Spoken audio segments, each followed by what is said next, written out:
Hi everyone, I'm Heather and I'm from Cookbook Kitchenette, and this is where I feature different cookbooks from my vintage cookbook collection. Most weeks I will be making recipes from a specific vintage cookbook. I'll be talking about the era and food trends, but this week I have something a little bit different. I went out this weekend and I went to an antique mall and I got a nice haul of vintage cookbooks to add to my collection. So I already have a little bit of a large collection, but I've got some more to add to it. And I just want to feature those so you can see the new ones I got and just go over the cookbook haul for this weekend that I got. So these were all from the Freelton Antique Mall, and that's in Hamilton, Ontario, Canada. If you are in the area, I highly recommend checking it out. It is a huge place. There's many different vendors in there, and there's all different cookbooks you can find, but there's everything else. Like there's cooking equipment. I got some cute Pyrex. I got several different bakingware, things like that. So to get into the haul, this was the first one that I got. It's Betty Crocker's Money Saving Dinners. So I always hear good things about the Betty Crocker cookbook. So this one's from 1973, and it's cut into 3 different sections. So we have the Super Savers, the Budget Bolsterers, and the Well-Planned Splurges. So that's kind of fun. And there are some photos in this one. So I'm excited to check that one out. Looks like some cool stuff in there. So the next one up, we have Betty Crocker's. It came from the same sort of, there was 4 of them, but I could only get 2 of them. So I left 2 for someone else to find. But Betty Crocker's Hamburger Cookbook is the second one. So it's a whole recipe of ground beef recipes. And this one, let's see, this one's from 1973. So the contents of it, there's all about hamburger, patties and sandwiches, meatballs, meatloaves, main dishes, freezer fare, microwave specials. So that's exciting. I don't have a microwave, but I will still utilize the recipes likely and use them in a different way. But other than that, that's going to be a good one, especially because often I will buy a whole cow and split it up between myself and my friends. So then we get a quarter cow and we have it for the full, pretty much it lasts a whole year, even longer. So that will be great for making some of those items. So that's Betty Crocker's Hamburger Cookbook. And that's another 70s cookbook. So this one, I don't know if it originally came with a cover, but I got it without the cover and there's a little bit of damage on it, but that's okay. We care about the content, not how it looks. This one is called Homemade Ice Cream and Cake. I am especially excited for this one because I've never made ice cream, number 1. Number 2, my sister just got one of the Ninja Creamies, and I feel like this would be really great for getting some ideas to use in the Ninja Creamy. I know the recipes would be a little bit different, but for instance, there is rhubarb ice cream. There's something called Golden Glow ice cream with egg yolks and orange peel. That sounds really good to me. Butterscotch sauce, so there's different sauces that you can make. French fried ice cream, a new wonder. That's fun. So this cookbook, let's see the era. This cookbook is from 1972, so another 70s one. It looks quite different from those. It looks older to me, but yeah, I'm very excited to get into that one. Homemade Ice Cream and Cake, and it's a farm journal cookbook. So the next one, it's another Betty Crocker. Again, because I heard good things about Betty Crocker cookbooks from other vintage cookbook collectors. So this one is specifically a cookbook just for Bisquick. So Bisquick, again, I've never used it before, but I will be looking into it because this is, they include this bookmark that says all the different ways that you can do a basic recipe using Bisquick. So there's a recipe for biscuits, waffles, pancakes, and shortcake. And then there's some more detailed things like coffee cake, dumplings, muffins. I'm not a great baker, so this will be extremely useful.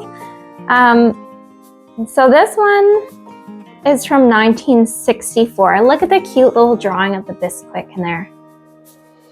I love that. There's a whole section for tea party cookies.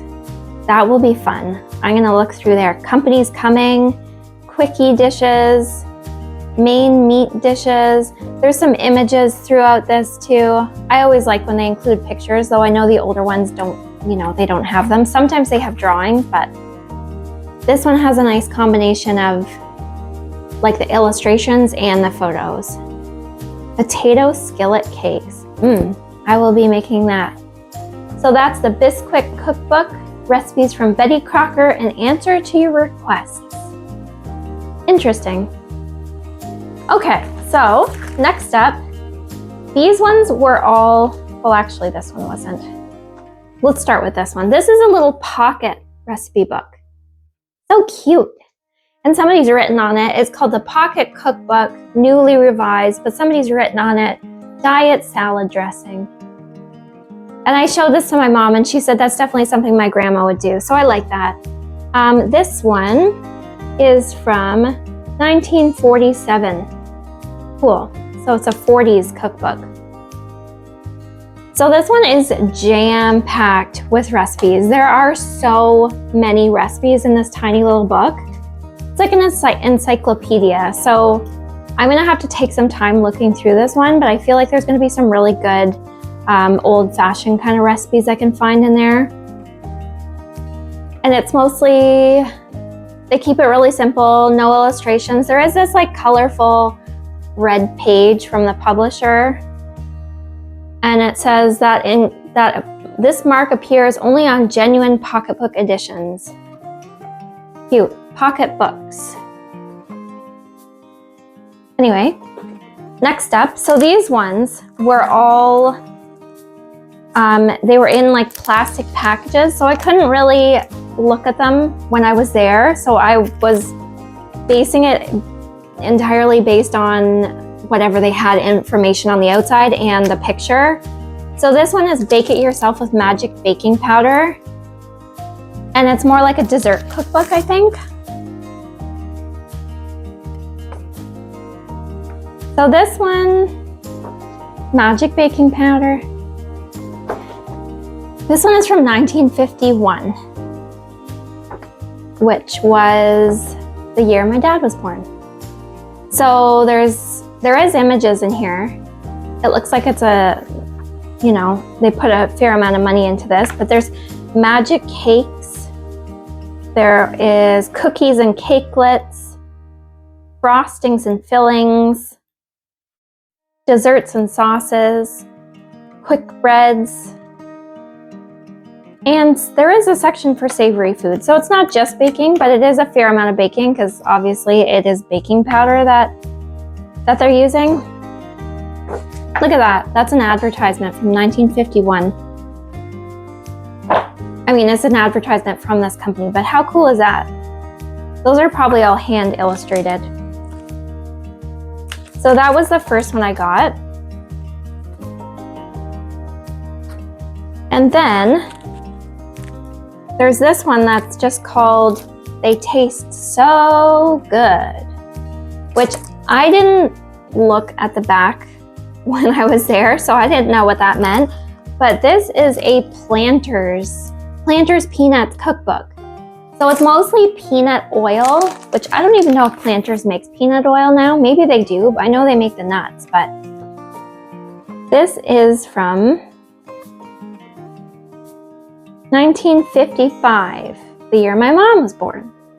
So it's mostly Planters oil because the company used to be called Planters Edible Oil Company from Toronto. So I don't know if they still are called that, but I like the little illustrations they've got in this cookbook too. But there's some interesting things in here like, let's see, salad dressings, salads, main courses, Italian foods. What have they got for Italian foods? Okay, they're actually calling them by their proper Italian food names, so that's a good sign. Sometimes in the vintage cookbooks, when they say it's a specific ethnicity, it's like their version of the ethnicity, so it's not always authentic. Sandwiches, Oriental foods. Okay, that might be a bit questionable. Pan frying. So these are mostly pan frying and then shallow frying, and they have, I think, a deep fry section, but that's all with their peanut oil. So that's going to be cool to take a look at. I'll have to source out some peanut oil and check that out. This one is very interesting. So this is called Metropolitan Cookbook. I think that's Big Ben on the back of it. It says the light that never fails. I have no idea what year this one is. It looks to me like an older one, but there's no date because it's specifically from the Metropolitan Life Insurance Company. So they put out this cookbook. There's a little description here that's about, they put out this cookbook to keep people with well-nourished bodies. So that's fun. Anyway, in here they got batters, they have salads and salad dressings, vegetables, meat substitutes, is that what that said? Poultry, leftover meats. So it's like an all-around kind of thing. There's some strange things in here. The lunchbox. Anyway, so I have no idea if anyone has seen this one. I don't know what year this is from.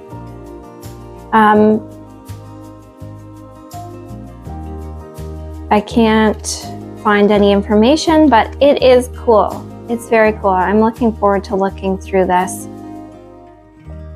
This is interesting though. They spell coconut like cocoa nut drop cookies. Anyway, very cool.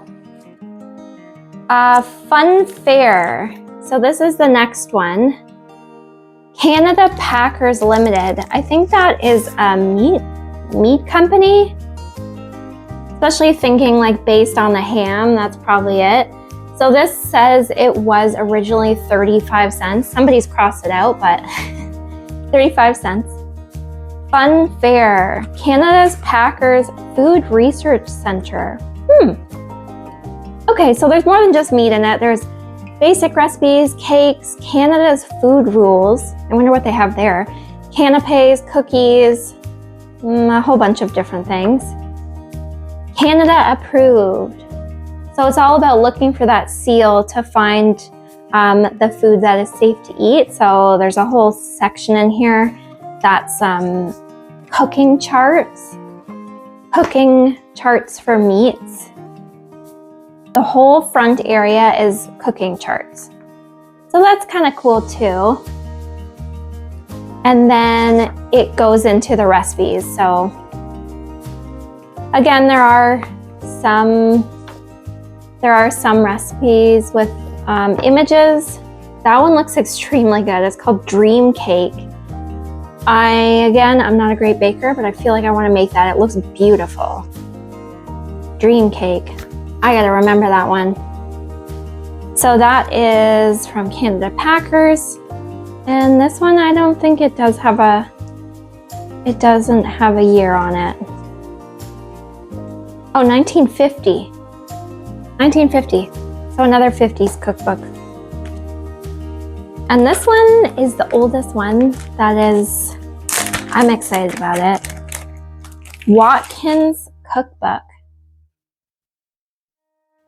J.R. Watkins. So I'm pretty sure that's like a natural flavoring and vanilla flavoring and maybe a spice company. It might still exist. I don't really know. But this is from 1930. Look at that ad from 1930. Ah, it's so cool. It's so cool.